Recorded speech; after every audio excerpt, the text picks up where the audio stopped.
Ya, Timnas Indonesia menghadapi Australia pada laga terakhir Grup G kualifikasi Piala Asia U17 2025 di Stadion Abdullah Al-Khalifah Al-Sabah pada Minggu 27 Oktober malam. Ya, pertandingan ini sudah menyelesaikan dengan kedudukan tanpa gol. Membutuhkan kemenangan untuk mengamankan status juara grup, Indonesia coba tampil menyerang. Namun Garuda Muda justru tertekan sejak awal laga.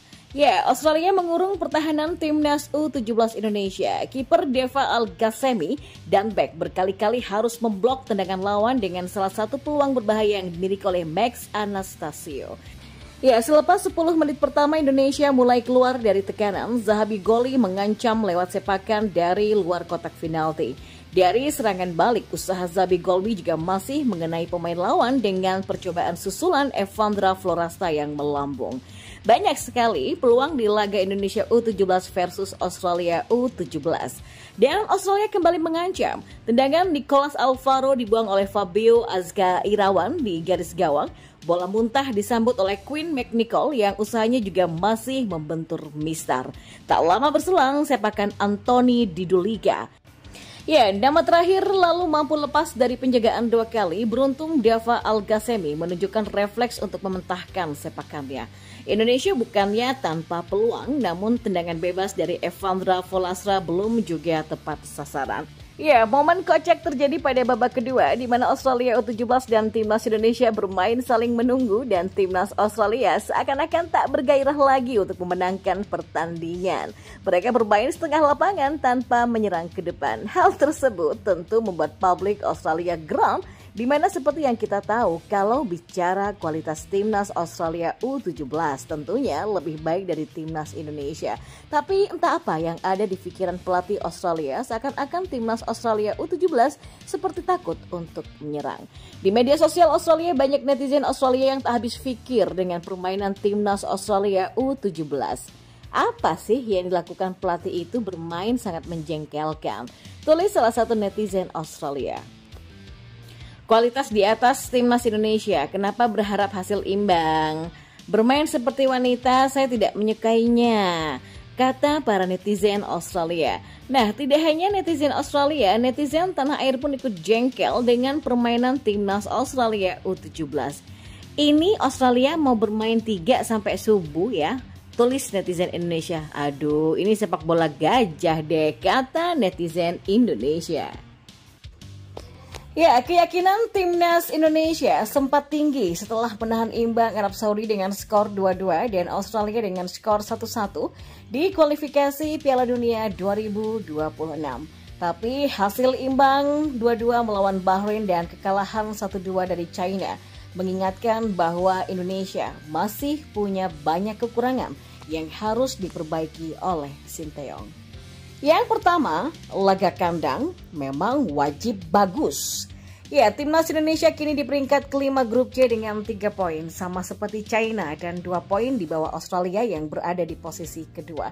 Dari 6 laga tersisa, 4 adalah laga kandang melawan Jepang, Arab Saudi, Bahrain, dan China. Meski berat, Timnas Indonesia dinilai harus meraih hasil yang positif di laga kandang ini untuk menjaga peluang untuk lolos minimal ke putaran keempat kualifikasi Piala Dunia 2026.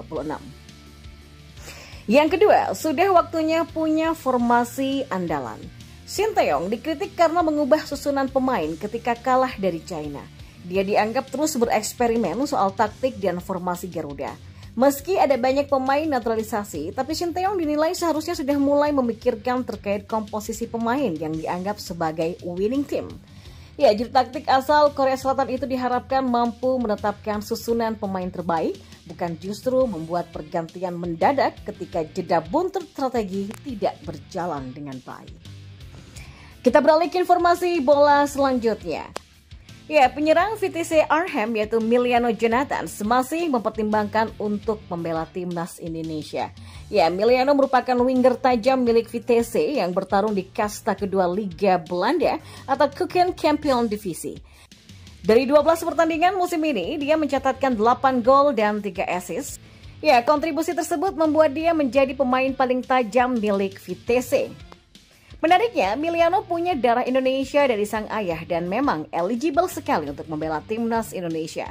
Emiliano Jonathan menjelaskan saat ini dia masih belum mengambil keputusan untuk membela timnas Indonesia karena menurutnya hal tersebut masih akan dikomunikasikan dengan keluarganya. Saya sedang mendiskusikan ketertarikan itu dengan keluarga saya. Keluarga juga harus berada di belakangnya ya kan, kata Emiliano. Pemain berusia 20 tahun ini mengakui bahwa Indonesia adalah negara yang cukup fanatik dengan sepak bola. Menurutnya bisa membela skuad Garuda di masa depan adalah sebuah kebanggaan tersendiri, namun dia menegaskan bahwa masih membutuhkan waktu untuk mengambil keputusan. Sepak bola sangat hidup di sana dan saya melihat ini sebagai kesempatan yang luar biasa. Dan ya memang akan sangat menyenangkan bahwa mereka tertarik dan saya pikir saya akan membuat pilihan pada akhir musim ini, ujarnya lagi. Emiliano sendiri baru saja mendapatkan penghargaan Best Talent periode 2024-2025 RST Divisi dan penghargaan ini diberikan karena kontribusinya yang benar-benar maksimal ketika bermain untuk VTC. Namun sumbangan 5 gol dari 4 pertandingan terakhir masih gagal membuat klub yang bermarkas di Glere Dome ini meraih sebuah kemenangan. Termasuk laga kandang mereka ketika menjamu PSV U21, fakta tersebutlah yang membuat dia cukup kecewa meski sudah memberikan kontribusi maksimal bagi tim. Ya, tapi sebentar lagi akan mendapatkan tempat yang bagus ya di ruang tamu untuk piala yang diberikan. Anda tahu itu. Dan ya memang sangat memalukan bagi begitu banyak pendukung lagi. Dalam pertandingan kandang ini bukan keberuntungan kami, ujarnya lagi. Ya, ngeri. Ibu Miss Hilgers turun tangan menggait Jayden Osterwolde, stok back timnas Indonesia menjadi sesak. Ya, timnas Indonesia kembali dikaitkan dengan Jayden Osterwolde. Miss Hilgers yang menjadi bagian timnas Indonesia disebut turut ikut andil untuk meyakinkan Jayden Osterwolde. Kala ini Jayden Osterwolde bermain di klub Fenerbahce dan dianggap layak untuk main di timnas Indonesia. Di laman transfer market, Jayden sudah bermain sebanyak 8 laga. Bahkan dia juga sudah mencicipi kualifikasi Champions League dengan torehan 2 gol.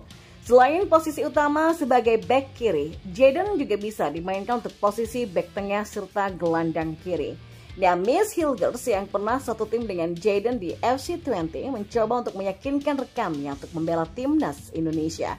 Kiprahnya di sepak bola Eropa tak bisa diragukan lagi. Pria dengan postur tinggi 189 cm ini pernah membela klub Liga Italia yang bernama Parma.